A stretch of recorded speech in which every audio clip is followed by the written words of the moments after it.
Right, we're recording from now on. What's your name? Cool. I'm Emily. We'll just go. Could just go first name. Just go first names. Okay, cool. Emily, we are walking on a very windy day down the canal. And who is that? Who is walking with you? I've got my new-ish rescue, Rudy, with me. Rudy. Rudy. Great name. He looked up. And Rudy, describe Rudy for us. What kind of dog is he?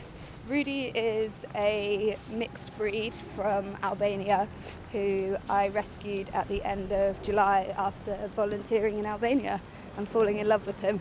Oh, wow. Okay, there's lots there to talk about. Yeah. So first of all, how did you tell us about the meeting with Rudy? Were you looking for a dog, or did he just happen to come into your life? So I've wanted a dog all my life, but just never really thought about it being the right time because we live in a flat in London and stuff, so wasn't particularly looking. But then went on holiday to Albania, saw strays and was like, I have to go back and do something. So contacted a few shelters and then ended up going out there for 2 weeks. And then fell in love with obviously all of them, but particularly Rudy because he's so lovable and his eyes are so expressionate. Well, that's amazing. So I'm very impressed that you went on holiday. It stimulated you to actually do something about it and go back out there. That's very kind of very sort of action-led. You're like, right, yeah, let's do it. Are you that kind of person? Not always, no, but for some reason I couldn't stop thinking about it, so I was like, I think it means that I should go back. It was something I couldn't get out of my mind, so I was like, something was telling me that I needed to go back and investigate further, see what I needed to do there. So what was the volunteering like in Albania? What was the kind of setup there? So it was really cool, it was really interesting. So I went out there with the intention of making some short films and doing some photography of the dogs that are up for adoption. Okay. So that was a lot bringing of a creative angle to your yeah, volunteering. to try because they don't have the content that they make is obviously just the volunteers, so they don't have time to actually make the content to advertise these dogs basically. So I went out with the intention of doing that, and then it ended up being a lot more manual than I thought it was going to be, which is fine. Muck out this place. Yeah, every morning the poo runs, and then moving all the stones and soil around where they've been digging, and just basically resetting their pens back to normal in the morning. Lots of brushing, washing the dogs, stuff like that. And was there was this in summertime? Was it lovely weather? Was it winter? So I went in May. Okay. And in Albania it's already quite warm then. Right. So it's not peak summer, really, really hot, but it was 24, 25 degrees then. Nice. So it was a very nice warm experience, and then felt awful bringing Rudy home to the rain. I see, because of the weather. Yeah. So you're walking him today on this very windy day. Yeah. I'm assuming. Oh my God. Yeah, people can hear the wind on the microphone. You might not have chosen to come out in this weather, but Rudy's we need to go. Yeah, definitely. I would say that he is it's a equal partnership in the way that I really don't want to go outside, but I should go for a walk, and he really wants to go outside, but we'll quite happily stay in. So we encourage each other to get out and about, and yeah, usually on days where it's raining or whatever, I'd usually stay inside, but because of him, I'm get to go explore the world, and you bump into people no matter whatever the weather, because everyone that's outwards has got a dog usually. Is there, tell me about the companionship of dogs, because I think if you have a dog, you're never lonely. Yeah, so I would say that loneliness is quite a big part of my life. Because I'm a freelancer, I'm on my own so much, so it's nice to have a dog in the house, even though they can't talk to you. It's a little companion there that you can speak to them, and they don't know what you're saying. They hear all your best creative ideas and the worst. But yeah, it's just having someone there that's, I don't know, unconditional love, isn't it? It is unconditional Yeah. love, and it's kind of it's very different to a cat, because a cat will look at you and just like, I don't care. Yeah. A cat will just give you a glance and then off do their own thing, but the dog looks with you with great. They need you, whereas cats don't need you. They want you when they want you.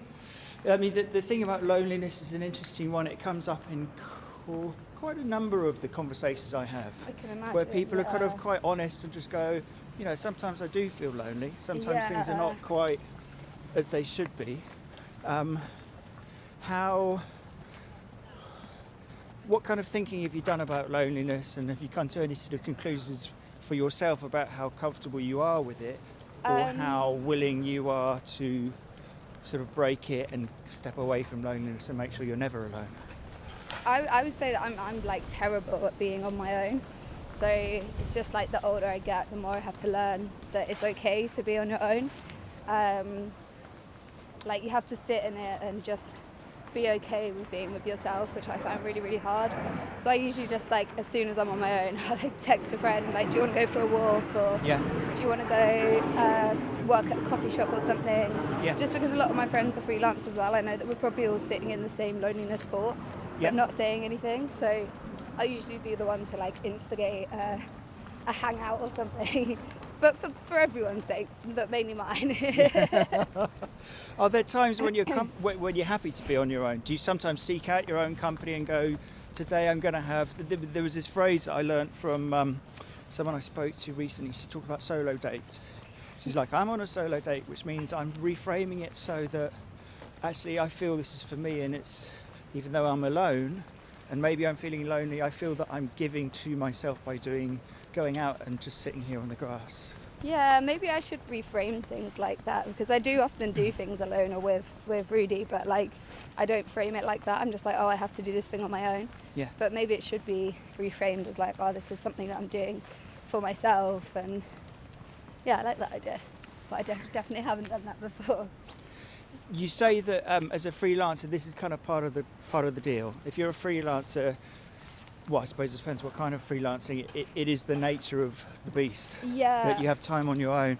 Is this because you actually have to generate everything? Nobody's going to come to you and offer anything on a plate. Yeah. If you're not driving, it ain't going to happen. Definitely that. Like, I mean, you might get the odd job come up where you haven't really like done anything for it and a friend's recommended you or whatever, but a lot of the time it is like you have to go get the work. So a lot of the time you are just on your own doing like admin and outreach and all the things that aren't as fun as a freelancer, and then you get like a week of shooting or whatever and you're like, finally people. It's like, right. So it's very like it's up and down in the way that it's like 1 week you could be with a massive crew of like 50-60 people for 3 days in a row, and then the next week you're like on your own, don't see anyone for the whole week. It's like, I think that's what maybe makes it a little bit harder, because it's like there isn't that consistency. That's interesting. So it's kind of like feast or famine. Yes. Yeah, very much so. But it's interesting that the feast is always something to look forward to enjoy because of the human company.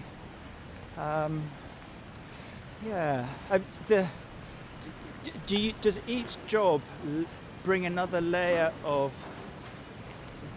confidence, or kind of like you're building, or do you feel that each job you're starting from scratch and actually it's a standing start each time? You know what I mean about that kind of like... I mean, how long have you been freelancing? I've been freelancing since just before the pandemic, so it wasn't great timing, but still here, so that's good. So you're a veteran of it? Yes, yeah. I think that it's like, I think there can still be some jobs that come up that I'm like, ooh, like kind of doubt myself a little bit, but that's probably because of a confidence thing, not an actual skill level. Yeah. And then as soon as I get there, I'm like, oh yeah, this is what I'm here for, sort of thing. But the confidence has definitely got more so over the past few years. I think just like the bigger the shoots, the more confident you feel, because you know you've been chosen for a reason and you're there to do that work, and someone's seen your work against others and they're like, yeah, this is the person we want. So I think that's like a confidence booster in itself. There's a strange, not strange, but freelance means also sales, doesn't it? Yeah. You're kind of selling yourself. Yeah. And Are you now adept at selling what Emily has to offer? You know, are you pretty good at going, right, this is my experience and this is what I'm worth? Because you kind of have to. Do you have to almost give yourself a monetary value on each job? Yeah. Go, I'm worth this. Yeah, and it's like obviously every job's different because I do photography. It's like every job is slightly different. The usage of the photos is going to be different. So it's like you kind of just. It does feel funny sometimes. I'm just like it feels like you're making up numbers. To just like have you get what you need is like. Have you ever done that thing? And I've kind of heard this from artists sometimes. Is sometimes you just pick a number out of the air and someone pays it. Yeah. And you're like, oh my god. And you're like, oh god, works. I could have gone higher. Yeah. But yeah, I find that like stuff like that quite difficult. I never was like very good at maths or money stuff anyway, and I've always been really bad with money. So I do find that quite hard sometimes. Sometimes it's nicer to work with an agency that has a little bit more of a backing and they can kind of say these crazy high numbers and not be put down. Whereas like, as a single freelancer, it's a little bit scary to be like, oh yeah, this is 25 grand. And they're like, Do you have someone who gets you work for you, like an agent? Not at the moment, no. Right. I would love to. Do you need one, or is it not how you work? I would love one. I would love to have one, but it's like it's kind of. I wouldn't say you necessarily need it, but I think I would like it in the form of just like having that external backup to tell people how good you are and like fight your cases for you and get the work. And maybe it takes the discomfort out of the selling of what you're worth each time. Yeah, especially with like money and things like that. I think if someone else is in control, it feels a little bit easier if they do it. But maybe that's just being a woman freelancer as well. Like the confidence in a way is harder to say these crazy high numbers. I mean, you must have thought about this. Would you say there was a gender thing where you've thought about being a woman or being a bloke in your situation, and you thought that there is a difference in how each operate in the freelance space? Yes, I actually run like a community WhatsApp group for photographers. Right. And I was going to put it as just women or like non-male, and then I was like, actually, do you know what? The conversations that need to happen need to involve everybody. So when there's women in the chat having like issues, I always say to put it in there and like. Well, as in open it up. Don't be afraid to open up to anyone and everyone. Yeah, and like I'm very much like that. I'm very honest and open, maybe too much at times. But I will always say it how it is, and like, you know, I think it's important for everybody to hear the issues that people face, so we're all more aware and can help each other out. I think it is like a confidence thing a lot of the time with men and women with money. Like rates especially, they're very different compared to men and women in photography. So yeah, I think it just has to be shared so that everybody's getting a fair amount, I think. It's interesting that thing about men feeling they're worth more. Is roughly what you're saying. It's kind of in practice that's what happens. A little bit, yeah. And I don't know where it comes from. Like, it's not necessarily it's not that they think they're better or anything like that. I think it is just naturally like the way we have developed. We're like, I think we're just a bit more shy to say the amount. Like, it's not that we don't feel like we deserve it. It's like the rejection. Like, I don't want to get rejected. Yeah, I suppose it's one of those things where you try and think about what's at the root of this. What conditioning has led to this situation? Yeah, definitely. When you speak to your friends and your colleagues around this subject, do some of them come from different angles and say, I think it's this or I think it's that? Is there any sort of clear definition of different thoughts about why there is this difference? I don't know, because I don't always think it is just like gender. Like, I think a lot of the time it's class as well, and like it's kind of hard to place it on gender specifically. But I think again, this is just my group of people. There's like 200 people, so it's not like the biggest amount of people. That's a lot. That's a lot of chat. It's a lot of people, but you know, I would say it's quite a mix of of every type of person in there. So it is really interesting to hear like every sort of viewpoint and stuff. It's nice to, and like people have come into the group and been like, oh, I've never really had anywhere to talk about this with.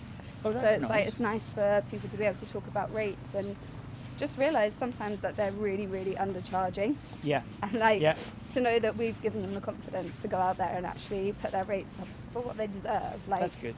It's a really nice feeling. But yeah, I think it just comes from all sorts of aspects of people's backgrounds, like why we don't feel like we can charge. And I think if you've not had money, it feels wrong being like, when I first like said like that agency that got me like 20k, I was like, what? Like, I've never had more than like $2,000 in my bank account. So I was like, oh my God. Did you hide the shock on your face? Were you just like, I'm so used to this? Okay. Just like on the Zoom call trying to keep a straight face, like, oh my God. Afterwards running round. Yeah, literally like, oh my God.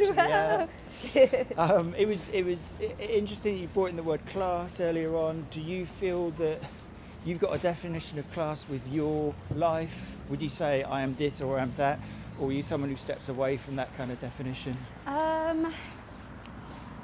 don't know. Like, I think like I was, like my family roots were working class for sure, but I don't know if I don't like to say that I'm a certain class. I don't think. I just think that it's like one of the biggest issues with everything.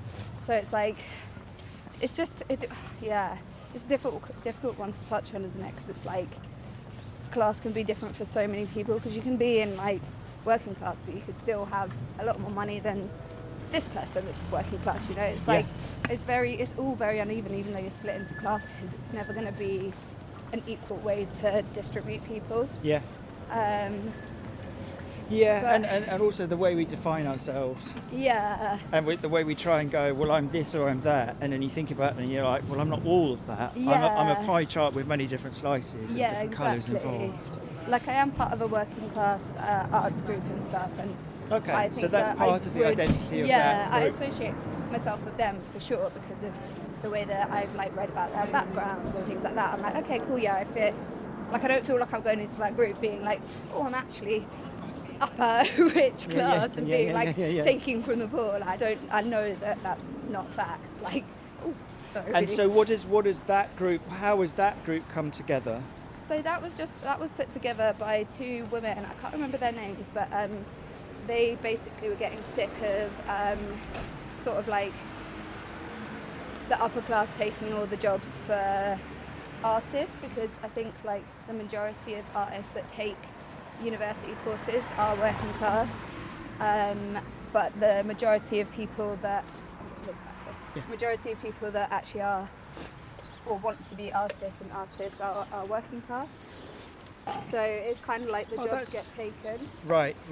So there's a kind of unconscious bias within the system as they understand it or as you understand it. I would say that actually probably comes more from money though, like, because if you've got the money, you can pay for materials, products, like go like hire out studios if you're a photographer. Like there's all these sort of oh no. The ball's gone in the water. Now is Rudy allowed to swim? He doesn't. He's never swam before. But he's straining at the leash. He's standing on the edge of the canal because he's dropped his orange ball and it's now like a metre away. Should we try and get it? Is it important? No, we have another one. We could find a piece of wood. He's desperate. Oh. Do you want me to hold him, or should we go and find a piece of wood, or is it? I think he'll be fine. Yeah. Yeah. Come on, Rudy, let's go. Goodness. It's all right. This one. walk has suddenly become more meaningful. Yeah, for Rudy. Come on. It was interesting that you put together. You started this WhatsApp group. Yeah. For freelancers, which you felt there was a need for it. Yeah. And you felt it was lacking. Was it as much for your own need to feel to be part of the group as it was to open up for other people? Like, have you got a lot out of it yourself? Definitely. Like I said, like I always speak my mind and have like a lot to say about the industry and just things in general. Like I won't be quiet about things. So I think it was nice to have that. And like basically there was another photography group that we were part of before, and then they changed their format to paid. And I'm really against pay-to-play platforms. Okay, I don't understand what you're referring to there. Pay-to-play, so like a lot of the time in the art worlds and stuff, there'll be these subscriptions that you pay to apply for jobs, which is crazy because like there's no other place where you apply for a job you have to pay to apply. Oh, what? So you have to pay to put in your bid. Yeah. So there's like loads of. And you these lose things. the money if you don't get the bid. Yeah. So it'd be like a monthly. I've never heard of that before. Monthly subscription fee or whatever, and it's just like there's so many of them at the moment. I really don't. But who are you paying? Are you paying an agency So like the company or whoever sets it up. So there's like a few of them. There's like Freelancer Club, Sonda, a few others. I can't remember the so names. in theory, it's all, okay for someone like me who doesn't really understand these things. Is it a bit like, I don't know, a paid version of LinkedIn or something where you go on a platform and you're there promoted slightly for certain jobs or something? Yeah, so I guess there is some sort of promotion, but I'm not sure how successful it is when there's like hundreds and hundreds of freelancers all using the same thing. And like, I think just adding a paid level to it just takes the piss a bit, because it's like not everybody can pay that monthly Right, fee. so you're talking about the fact that it immediately puts a dividing line in people, because only those with a bit of spare cash can sign up. Yeah. And then in theory that gives them a higher chance of getting a job. Work, yeah. And so already inequality is built into that whole system. Definitely, yeah. That's how I see them anyway. And like, I think I had a chat with someone that ran one of them, and he was saying that they do much more than just provide like potential jobs. But I tried to have a look, and I didn't really see too much other than just stuff that's readily available for free on the internet anyway. Got you. I think just yeah. So back to your original question. Sorry.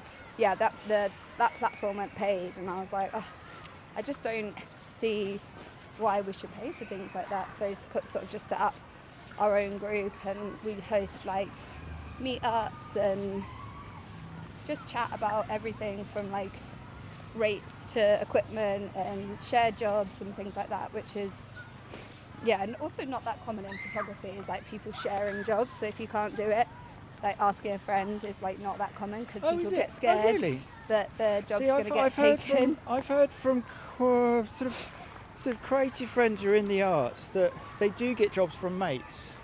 As in, I can't do it, I'm passing it on. But you're saying photography less so. Yeah, definitely. Is there a smaller pool? Is that why it is? So there's less jobs to share out? I don't think there's necessarily a smaller pool. I just think that maybe sometimes people get a bit scared that if they give their work away, that they'll never get it back again. Yeah. But there is work for everyone. That's what I always tell people. It's like there's work for everyone. It's like collaboration over competition all the time. Like the more we work together, the easier things get. Right, so that's very much your kind of like one of your core feelings about the world that you're in. Collaboration versus competition is really where it's all about. But collaboration relies on everyone kind of buying into the same concept. Yeah. And I suppose in some ways your WhatsApp group is kind of you trying to keep that going. Yeah, like, for sure. Let's all be on a WhatsApp group. Let's all chat. That is collaboration. Yeah, just that's simply the by being collaboration connected. of it. Yeah, definitely. And like just even the fact that people can talk about like contracts and like what they put into contracts and stuff. It's like just sharing information that should be like that everybody should know is like, I don't know, it's just a nice thing to do, because I think when I started out in photography I didn't really know anything about contracts and licensing and stuff like that. So the more that people know, the better it is for everybody. You kind of learn as you go. Yeah, for sure. But I'd rather people didn't have to do that. So that's nice. So you're kind of thinking about those who are starting out. You're thinking about those who are further back from you. Yeah. I'm thinking I can help by just providing information. Yeah, because we've got a few like photo editors, photo agents, retouchers, like all sorts of people in different stages of their career as well. So Okay, like, on there'll this be group. some people that are just starting out, and Yeah. other people that have been in their career for like 30 years. So Yeah. it's nice to have that balance and be able to let them hear from all experiences. Yeah. When you're in a group like that, are there ever occasions where a subject gets opened up and then suddenly there's silence because everyone's like, oh, I'm not sure I want to be part of this? Are there touchy parts of the industry where you realise that you're treading on eggshells a bit? Yeah, so sometimes there is a little bit of like moderation that has to come in. It's just a bit like, oh, let's and that's not. you're the moderator. Moderation. And my friend Kat, I was like, I can't do this group on my own anymore. Right, It's so big. right, because it's a lot of people. Yeah, and so it'd just be like certain things that somebody says. So it's nothing that's like really, really bad, but I'm just like, oh, maybe this isn't space to be hating on a specific fashion photographer, and that's like, you know, a very famous one and stuff. I was like, it's not a hate club. So if it gets personal, do you put a comment saying let's dial that back a bit, or do you actually take off a comment? No, I'll just say like, oh, this probably isn't the place to talk about this one. Yeah.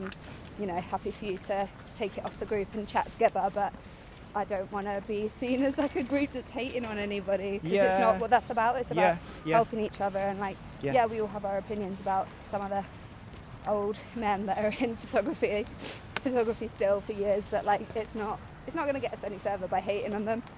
It's publicly as well. It's also, I mean, something like a WhatsApp group, like any kind of sort of broader social media, people can be in their own space, in their own frame of mind, maybe even had like a drink or something, and they just want to just get it out a bit, and they take off on a subject they usually wouldn't face to face. So we actually have like a separate little group for like moans and stuff. So if you just have like something that you want to get off your chest. And what's that called? Too. Is that called the moan group? It's just called, do you want to get something off your chest? Oh, brilliant. Brilliant. So oh God, we could all do that. Can we all join? Yeah, definitely. It's like anything that's happened that's like, you know, maybe your client hasn't paid on time or whatever. Yeah. And it's not like I said, it's not a hate group or a witch hunt or whatever it's called. Yeah. There's no names mentioned. It's just like, oh, my client hasn't paid me and I'm 30 days overdue or right, something. Right. And everyone's just like, ah. Yeah. And just like supports you. It's like, you know, like I said, not a witch hunt. Oh my God. That's such a positive thing. That's a really positive thing. I think everyone needs that. Yeah, a little space to vent. Rudy. Now Rudy's having a little nibble at you now. Yeah. Is this because he needs a it's probably because he's bored. He's like, why is nobody talking to me? Oh right, so he wants a bit of direct attention and love. Chat. Yeah. Bit more of like, I need some of your creative ideas. Come on, bounce them off me. Yeah, tell me again. So when we first met Emily, just further up the canal, we've gone down and we're coming up again, the same route. What was on your mind? You're just dealing with Rudy being quite lively. Oh right, you're giving him a big hug now. Yeah, air jail. Air jail. What was I thinking about? Quite a lot of things, to be honest, because it's Mother's Day coming up, my friend's going back God, I forgot that. LA. Like, there's a lot of things going on, so it's all... Yeah, everything in my mind. So you were open to just go in lots of different directions. Yeah. With your mind, you weren't mulling over one particular thing to solve it. No, I mean I always am constantly thinking about 11,000 things at once anyway. So it feels very normal. Oh my gosh, Rudy is really. Do you want us to stop? Does he need to go off Maybe the if lead? we stop at the bench. Yeah. Come here. Can you let him off, or is he not quite at that stage? Yeah, sometimes. But I think he'll be better when we sit, if that's all right with you. Yeah, fine. Just taking a bit of a nibble from you. Sniffing the microphone and the recording machine. You can probably hear him crunching on the microphone. He's got a little electronic thing on his collar. What's that? That's a little tracker. So it's basically like a Fitbit for dogs. Okay. So it'll like record his heartbeat, his breathing, his sleeping. Oh wow. But it's also GPS. So if he ever got lost, hopefully we'll be able to. That's a lot of information. Find it. I know. Yeah, it's really cool. I didn't ever think that was like a thing for dogs, but as soon as we got one, I was like, right, we need to get some tracking. Now, do you, as a dog owner, need him to go on doggy dates and meet other dogs and have dog mates? Is that part of dogs or not? Yeah, so I think because he was in the shelter before, he is like a really social dog. Right. So he's used to being around loads and loads of dogs. Yeah. And like he does quite enjoy that. Sorry, he's just going to try and give you a kiss there. That's fine. Hey, Ruby.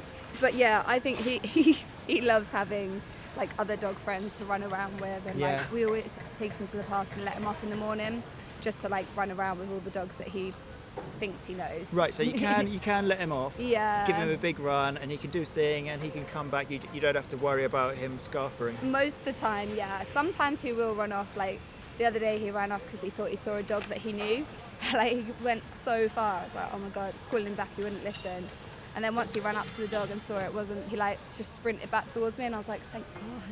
But it was like, I was like, what have I got on me to try and get him to come back? Some, Right, like, and high suddenly value you're in treats, like dog emergency kind Yeah. of like treats, water. Yeah, well, yeah. just like anything I could grab. Just I think I got his ball and just like bounced it on the floor, and he was like, come running back. But He's he's good. Do you know what? He's got a very intelligent face. He does. He looks so human. He looks very I bright. feel. He looks very kind of like he's thinking about a lot. He's also he's got one of those doggy faces where it almost looks like he's a bit worried. Do you know what I mean? Yeah. There's a kind Yeah, of like, like- it's the eyebrows. Is it- It's like, what's going on? What's going on? Yeah, like slightly intrigued all the time. Like I feel like he has got very expressionate eyebrows and eyes. And his ears too, Yeah.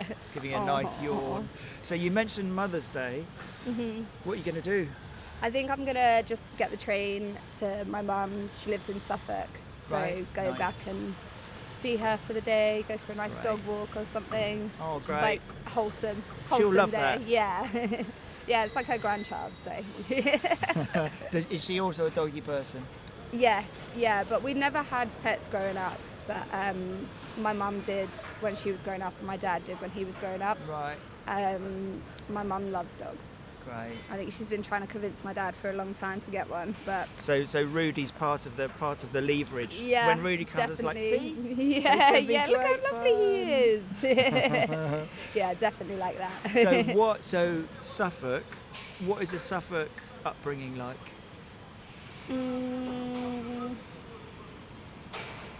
Very quiet. Very quiet. Quite. I didn't necessarily like it.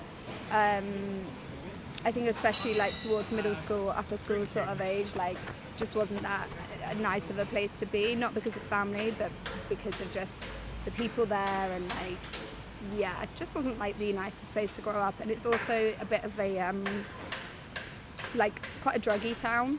Okay. So it was like, you know, being a teenager there, that is kind of the only thing that you're doing. So it felt a little bit like, right, I need to get out of here and do That's something interesting. before Right. I end So, up. so those were here kind of forever. like push factors rather than like pull factors away. It's like push factors like I need to move away from this because there's only certain options and they're not my options. Yeah, 100%. And like, especially being creative, like I was like, there's not really any jobs here that I can get. Like even being freelance, I think it would just be like weddings and stuff, which there's nothing wrong with shooting weddings, but for me, that's not my area of like where I enjoy working. So yeah, it was like big pushes to leave for me personally. Yeah. There's also that thing when you're in that kind of situation, sometimes you feel like you're alone. Did you feel like, am I the only one who feels like this? Did you have some other Yeah. friends who were like this, or was it mostly like I think I'm the one who feels like this and I can't really connect it to anybody else? Yeah, there was a few people I would say that probably felt similar to me, and like they left as well, but we didn't all go to the same places and stuff. But there's still like a majority of my friendship group that I was friends with. Not that I'm not friends with them now, but they're still there doing the same thing, and I'm just like, it makes me sad to see that they haven't like had that drive to leave and want to do something else.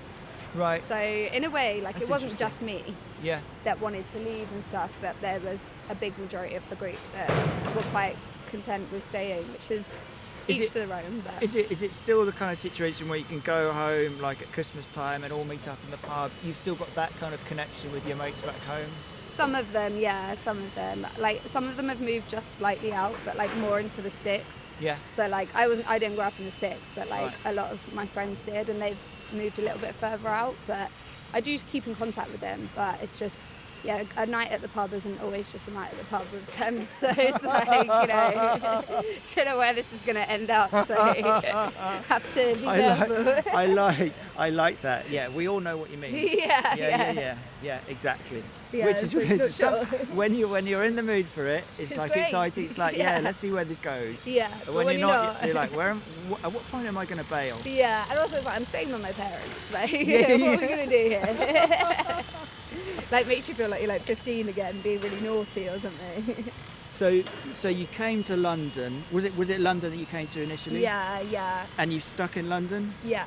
So these are the sort of two geographical phases of your life. This is the Suffolk phase. This is the London phase. Yeah. Now you're in London. Do you live on a boat? No. Right. I just thought maybe because we're moving down the canal, you might have lived on a boat. Do you reckon you're making London work for you? Yeah, most of the time. Like, I think like it's like the work that I want to do a lot of the time is here, which is good. I feel like, especially with Rudy, I'm making a bit more of the most out of like the nature and the natural spaces and stuff.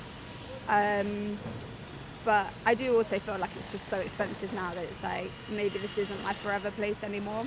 But that's interesting. How long has that idea been sort of starting to creep in? Maybe like the past couple of years. I think 'cause I've had a lot of friends leave London. Okay. Like, loads of people have left London that I was really close with. So I'm like, well, if they're leaving, like, maybe it is interesting that where you live can be the people.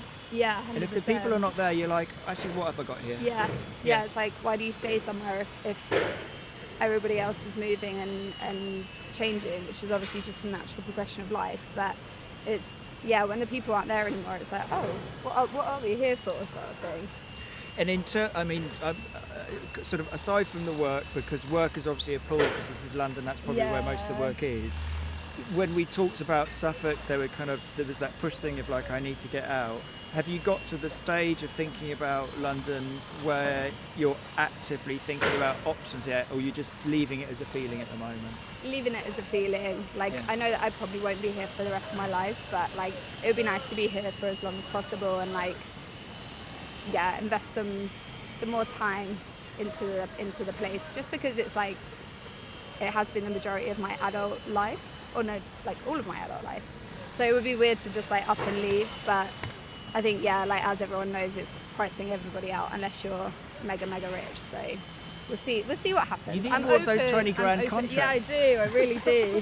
Can that agency hit me back up?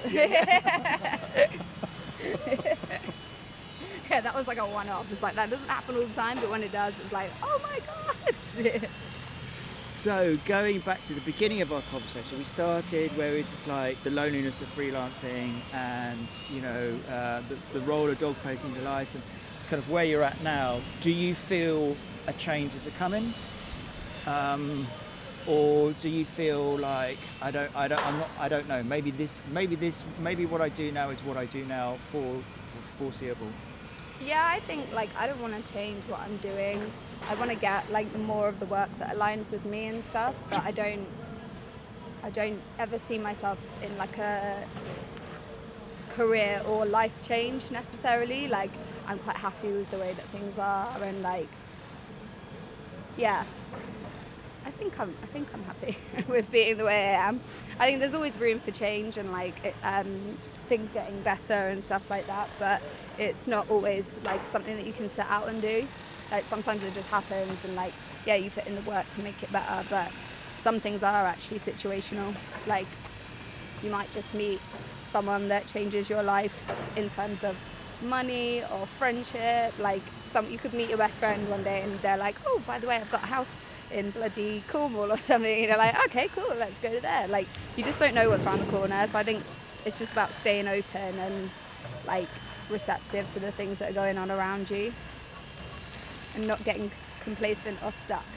Like, I feel like, I don't feel like I'm complacent yet, which is good because it still gives me the drive to want more. But I think, I still want more from London.